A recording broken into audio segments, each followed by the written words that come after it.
Hey folks, this is Vint with Dad's Gaming Addiction, and I wanted to bring to your attention that the Green Man Gaming Summer Sale is afoot. The sale ends August 7th, 2019. And you're probably wondering, what is this buy one game, get 5 free advertisement that I'm seeing in the center of my screen? Well, there's something cool going on with this particular sale.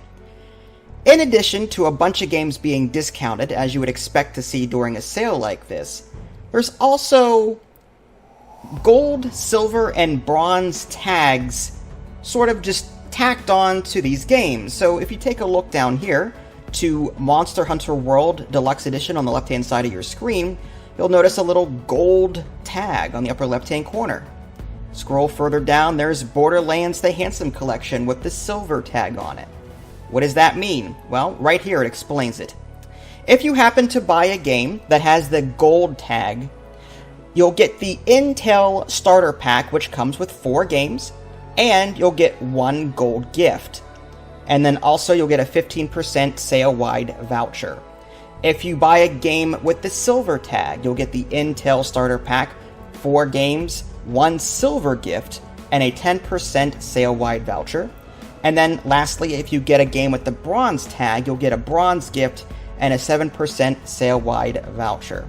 So what games are available for these things? Well, let's go ahead and click on, you'll get a 100% off voucher redeemable against selected games listed here. I'm going to click on that. Free games with gold. There's 3 different tabs. There's gold, silver, and bronze. So let's take a look at the gold here. So these are the free gifts that you'll be able to get should you get a gold tiered game. There's Injustice, Gods Among Us, Batman, Arkham Asylum, Crusader Kings 2, Inner Space, Next Up Hero, looks like Lego Batman, Rage, Fear 3 possibly? I would like to see titles here, but yeah, I mean it's listed. War Tech Fighters, Little Acre, or The Little Acre, The Black Death, Super Cloud, what the heck is that? Cloud Built. I've never even heard of this game. Interesting.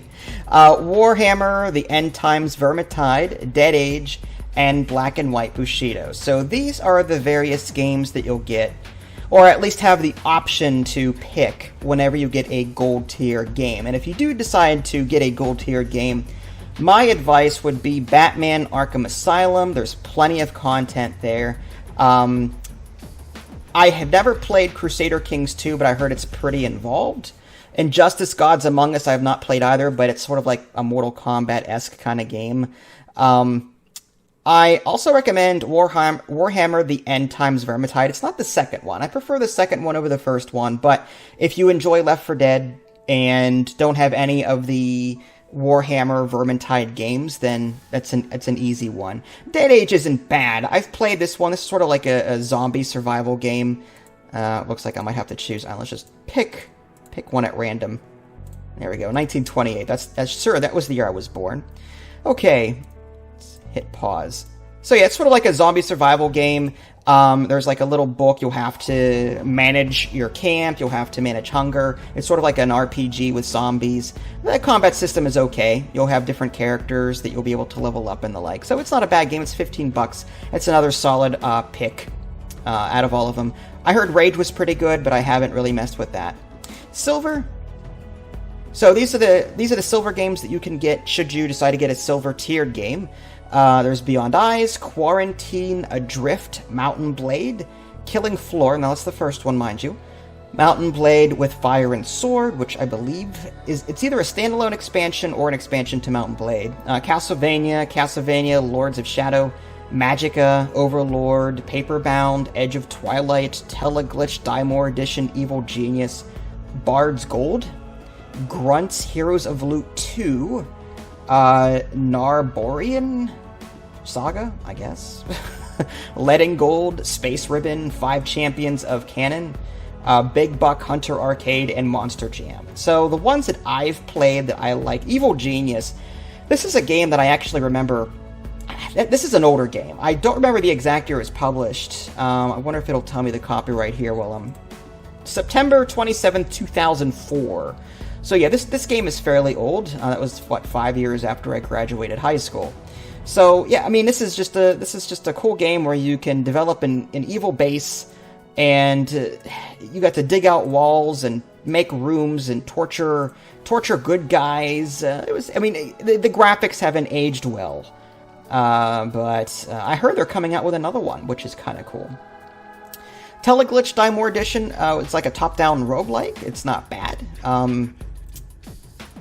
It has a pretty cool light mechanic or sight mechanic, so there is line of sight. So if you've got an object, your screen will reveal itself around you, the fog of war, but if there's an object in your way, stuff behind it will be all fogged up and you can't see it. So just little things like that. And then that's the mechanic that, this was released back in 2013, so that was a mechanic that I haven't really seen before when I first played that.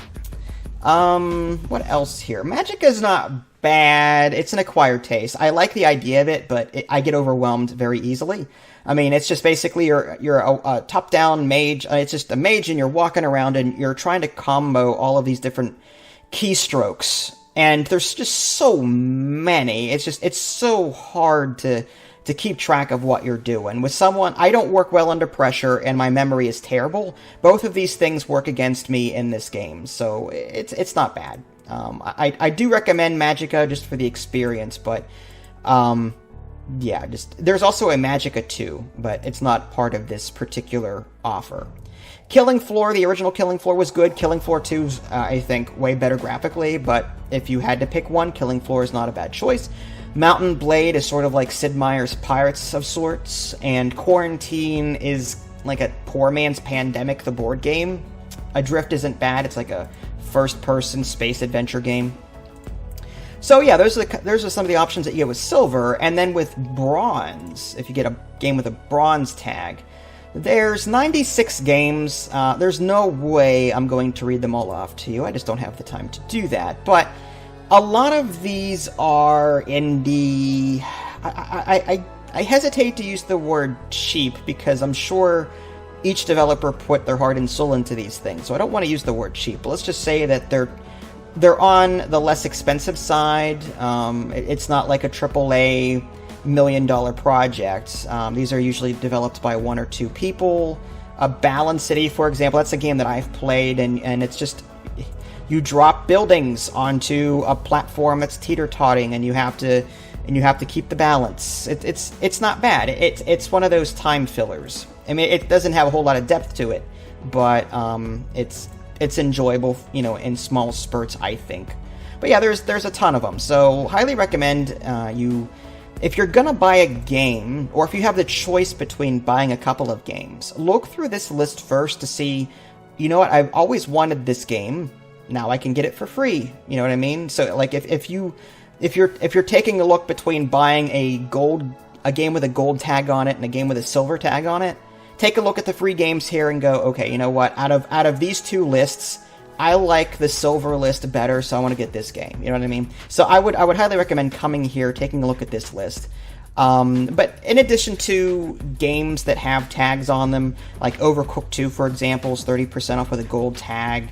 Resident Evil Biohazard, Dear Esther, really? $2.50. Bioshock Infinite, $7.50. Golf with Your Friends, I heard, was pretty fun. I've played it once or twice. It's not bad. It has the bronze tag assigned to that. Now, you can also, let me click on Summer Sale. There's gold, bronze, and silver, filters. So if you just want to filter by a certain type, you can do that. Like, these are all the gold ones. There's Frostpunk, 50% off, great game. XCOM 2, War of the Chosen, 50% off, great game. I have yet to play Grand Theft Auto 5. I have yet to play that. I'm probably the only person that has not played this. Vermintide 2, 66% off, also a great game. No Man's Sky, 50% off. Civilization 6, not, I think, a fan favorite, but it's still not bad. That's the Gathering Storm expansion. Resident Evil 2, 34% off. Monster Hunter World, Tough as Nails game, 50% off. If we take a look at, I wonder if there's more. Okay, let's just view silver deals. So Borderlands, Rise of the Tomb Raider. Which ones have I played? Moonlighter was pretty cool. It's 50% off. Tabletop Simulator. It's okay. 7 Days to Die, $8.50. I got a lot of playtime out of that. Surviving Mars, I enjoy that game. but the AI in the end game is a little weird. There's some... I like Surviving Mars, but the AI is sort of bad toward... When your colony grows to a certain size, colonists get mad and leave even though you've got facilities for them. Stellaris, I can't recommend that game enough. It is so fun. It's an RTS, $10. I play using the Star Trek mod I featured before. Kerbal Space Program, fairly involved this game. I don't claim to be good at it at all, but it's fun to experiment with. LA Noire, not bad. I've seen better games, but it's not bad for what it is. Dungeons 3, I got a lot of playtime out of this. For $10, I think that's totally worth it, but keep in mind that Dungeons 3 has quite a bit of DLC, so yeah, even though you're paying $10 for this, there's, if you take a look below, Dungeons 3 Lord of the Kings is $2.50, 50% off. Dungeons Clash of Gods, it's 50% off for $5. So, and some of these have bronze tags, so you could probably make out like a bandit there too. So yeah, pretty cool stuff. But Dungeons 3, out of everything on this list, I got the most out of Dungeons 3, 7 Days to Die, Surviving Mars, Stellaris, and yeah, I think that's that. And I'm sure the bronze tag, let's take a look at that, or the bronze deals, I should say. Human Fall Flat, Idly and I played that. She laughed. She just kept laughing the entire video. It's pretty funny. Let's see, Staxel isn't bad. It's sort of like a farming game, sort of like Harvest Moon. Project High Rise, I like 75% off. That's pretty good for $5. Just basically, it's like Sim Tower, if you've ever played that. Let's see what else. There's also staff picks. Let's see what the staff recommends. Okay, out of these 6, Overcooked 2, if you've got friends, sure. Not bad. BioShock Infinite was pretty good, and I think Golf with Your Friends is a good time. Have yet to play the walking simulator Dear Esther, but such as it is. So many games, so little time. But, so, I mean, that's just what's been tagged as bronze or gold or what have you. There are other games that are on sale that don't have a tag at all, and there's like other great deals down here. Rush Brothers, which sort of like a running platform of sorts, like a speedrunner game. What else do we have going on down here? Pathologic 2. I never got into Pathologic. I heard it was pretty good, though. If we scroll down further, Dark Souls, tough as nails came. Okay, so yeah, I mean, in addition to the standard games, you've got a bunch of these different games that are tagged, so I highly recommend checking this out. There's a lot of cool games featured here. If you guys want to hear about a particular game, or if you want to see another video like this in the near future, covering more of these games, let me know. If you guys haven't already, subscribed to me on Twitch and YouTube. That way you can stay up to date with any new content I'm going to publish. And of course, I'll include a link in the below description. It's an affiliate link, so if you click on that link and buy something through that link, I'll get a small cutback that helps support me and my channel. All right, well, this is Vince. Thanks for watching, and I'll catch you guys next time.